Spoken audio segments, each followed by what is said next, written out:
ఆయన ఎవరో ఒక ఆయన ఉన్నాడు సీమరాజు అంట. ఆయన రోజు ఏం మాట్లాడుతున్నాడు మీరు ఒకసారి యూట్యూబ్లో కూర్చోండి. సీమరాజు అని ఎంత భయంకరంగా మాట్లాడుతున్నాడు. ఆయన సీమరాజా కాదు, లోకేష్ రాజా రోబో. లోకేష్ రాజా సృష్టించినటువంటి వ్యక్తి సీమరాజు. ఆ సీమరాజు మీద నేను కంప్లైంట్ కూడా ఇచ్చా. బ్రాడీపేటగా పట్టాపురంలో కేసు రిజిస్టర్ చేయలే. మళ్ళా పెడతా, మళ్ళా చూస్తా. ఇంకో ఆయన ఎవరు ఉన్నాయండి, కిరక్ కార్పి అంట. అతను ఏం మాట్లాడుతాడు చూశారుగా టీవీల్లో, ఎంత దారుణంగా మాట్లాడుతున్నారో. ఇవన్నీ కాకుండా తెలుగు దేశం పార్టీ యాక్టివిస్టులని ముఖానికి జగన్మోహన్ రెడ్డి గారి మాస్క్ వేసుకుంటాడు ఒక ఆయన. జగన్మోహన్ రెడ్డి గారి గురించి, నా గురించి, రోజా గురించి ఎంత పచ్చిగలిగా పూతుతున్నారు. ఏం కనపడవా మీకు? ఏమండి చంద్రబాబు నాయుడు గారు, ఏమండి లోకేష్ గారు, కనపడదు. ఎందుకంటే ఇవన్నీ మీరే చేపిస్తున్నారు వాళ్ళకి డబ్బులు ఇచ్చి. జగన్మోహన్ రెడ్డి గారి మీద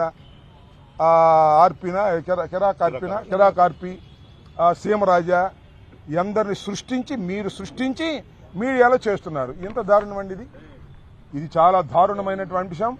ఈ అంశాల మీద యాక్షన్ తీసుకునేంత వరకు మేము న్యాయ పోరాటం చేస్తాం. ఇంతకుముందు సీమరాజా అనే వ్యక్తి మీద నేను కంప్లైంట్ ఇచ్చాను, అది రిజిస్టర్ చేయలేదు. రిజిస్టర్ చేయకపోగా అతను ఇష్టం వచ్చినట్టుగా రోజా గారిని, నన్ను, మరి జగన్మోహన్ రెడ్డి గారిని, నిన్న జరిగితే మన కరుణాకర్ రెడ్డి గారిని ఇష్టం వచ్చినట్టుగా మాట్లాడుతున్నారు. మీరు తక్షణమే ఆయన మీద యాక్షన్ తీసుకోండి. అలా తీసుకోకపోయినట్లయితే మేము లీగల్గా ప్రొసీడ్ అవుతాము. మొన్న కంప్లైంట్ ఇచ్చాను, అది రిజిస్టర్ చేయలేదు. మళ్ళా కంప్లైంట్ ఇస్తాం. అవసరమైతే హైకోర్టును ఆశ్రయిస్తాం. అంత అవసరమైతే సుప్రీంకోర్టును కూడా ఆశ్రయిస్తాం. లీగల్ ఫైట్ చేస్తాం. కేవలం ఒక ట్వీట్ చేసినందుకు ఈమెను తీసుకొచ్చి పాలేటి కృష్ణవేణిని ఇంత దారుణంగా హింసించినటువంటి సంఘటన హృదయ విదారకంగా ఉందని మనవి చేస్తున్న మీ ముగ్గురు వెళ్ళినప్పుడు ఆమె ఏడుస్తూ చెప్పినటువంటి మాటలు మాకు కూడా ఏడుపు వచ్చినంత పని అయిపోయింది. ఒక ఆడకూతుర్ని ఈ రకంగా హింసించేటటువంటి కార్యక్రమం తెలుగుదేశం ప్రభుత్వంలో జరుగుతూ ఉంది. అది కూడా పోలీసులను ఉపయోగించి జరుగుతూ ఉంది. అది కూడా సిఐ భాస్కర్ అనే వ్యక్తి ఇష్టం వచ్చినట్టుగా ఆమెని బిహేవ్ చేశాడు. రాత్రి 3:30 దాకా ఒక లేడీని ఇంట్రాగేట్ చేయటం ఏంటండి?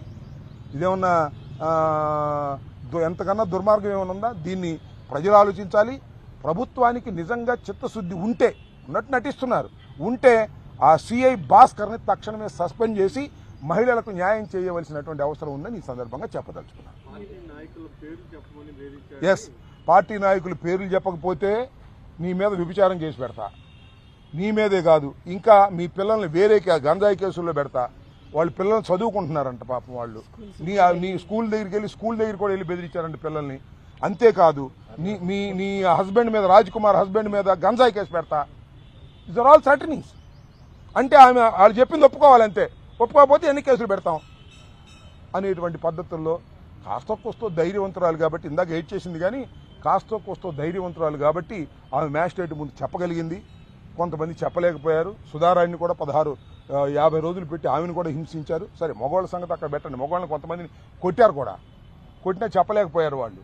కానీ లేడీస్ని ఈ విధంగా హింసించేటటువంటి కార్యక్రమం ఇవాళ ఈ రాష్ట్రంలో జరుగుతుంది. చాలా దారుణమైన అంశంగా నేను భావిస్తాను. అన్నింటినీ ఇప్పుడు ఆ సిఐ మీద ఈ ఇచ్చినటువంటి కోర్టులో మ్యాజిస్ట్రేట్ గారి ముందు ఇచ్చింది రికార్డ్ చేశారు. దానిలో అన్ని చెప్పలేకపోయానండి. పోసుకొచ్చి నన్ను నోటికి అనరాని మాటలు అన్నాడు సిఐ గారు అని చెప్పింది. అంతేగాని ఇంకా డీటెయిల్డ్గా చెప్పలేదు.